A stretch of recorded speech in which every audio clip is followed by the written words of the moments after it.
You want to make an offer on the house, but you really don't know what to do, and you're sort of standing outside the house going, I love it, but...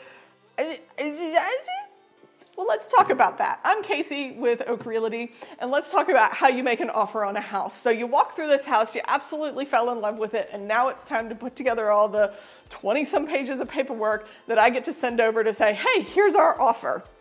The first thing you want to decide, what price are you going to offer? Is this a house that has multiple offers, so we need to go over asking price, and how far over asking price are you willing to go? Is this a house that has no offers and maybe we start under asking price? Or is this a house that's really fairly priced and we go, hey, let's go out asking and ask for some closing costs? That's something that me as your agent can help you walk through, because I'm going to call the other agent and be like, hey, do you have offers? Do your client want this? Does your client want that? Like, I'm going to get a lot of information to help you do that. But when I send you off from the house and I go do that, I'm telling y'all to talk about where's your walkaway number. So where's the number that if somebody paid $1,000 over that, you would go, they overpaid for the house. That's your walkaway number. And when we know that number and we get information from the listing agent, we can take those together and we can write a great offer. The other thing you need to decide is, do you want a home inspection? I'm going to tell you, you always want a home inspection. Always, even all the way through the pandemic, when everybody and their mother was waving one, my clients got a home inspection.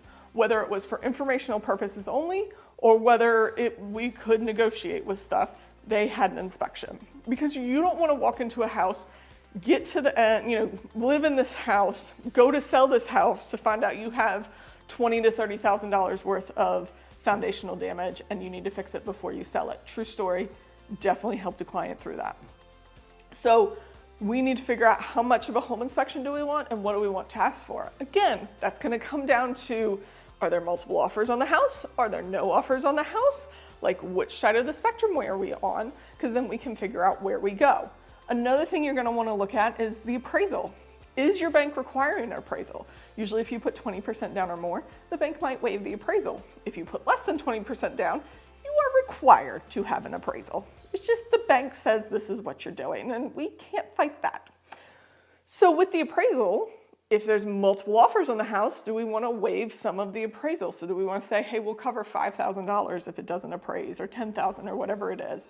We don't want to cover it all. We don't want to say, blanket statement, we will cover anything the appraisal doesn't, because you can be on the hook for $50,000, $60,000 that you don't have. I've never seen it happen, but it's possible.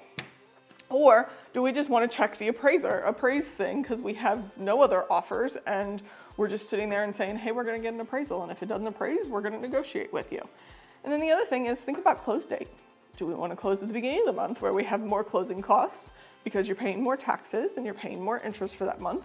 Or do we want to close at the end of the month where we have less closing costs because you're paying less taxes and less interest? If you close at the beginning of the month, you have a longer time to own that house before the first payment's due. If you close at the end of the month, it's a shorter time. And then you've got, do you want to do 30 or 45 days? These are all things that you and I talk about and talk through what behooves you and what behooves the seller. Because sometimes you've got sellers that are like, hey, we want a 60-day close. And you're like, yeah, my apartment doesn't end until like 90, 120 days down the road. 60 is fine. So we put a 60-day close and do a long close. Sometimes they're like, we want it done. Like, we want it closed yesterday. So we find those things out for you, and then we sit down and talk through them and go, what works for you? And this is what they're asking for. Can we make that line up? Do we give them everything they're asking for? Usually not everything, unless we're in multiple offers, and then we give them as much as we can. So really, writing an offer is sitting down and me gathering as much information as the agent will give me, you talking about where you're comfortable, and us coming together and me guiding you. I always call me, I'm the bumpers in bumper bowling, and keep you in the lane so you don't do anything crazy, and we write an offer.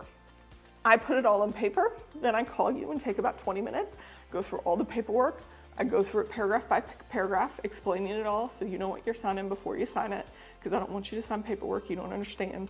And then I'll send the offer over, and then we wait. Sometimes it takes a couple hours, sometimes it takes a day, but we wait, and I keep bugging the agent, not too much, but enough to get an answer. And then we negotiate or get a yes or no. So if you're curious about an offer, if you want to go through the offer paperwork early because you want to know what exactly are the things that I have to decide, give me a call, shoot me a text, love to do that with you. And don't forget to like and subscribe.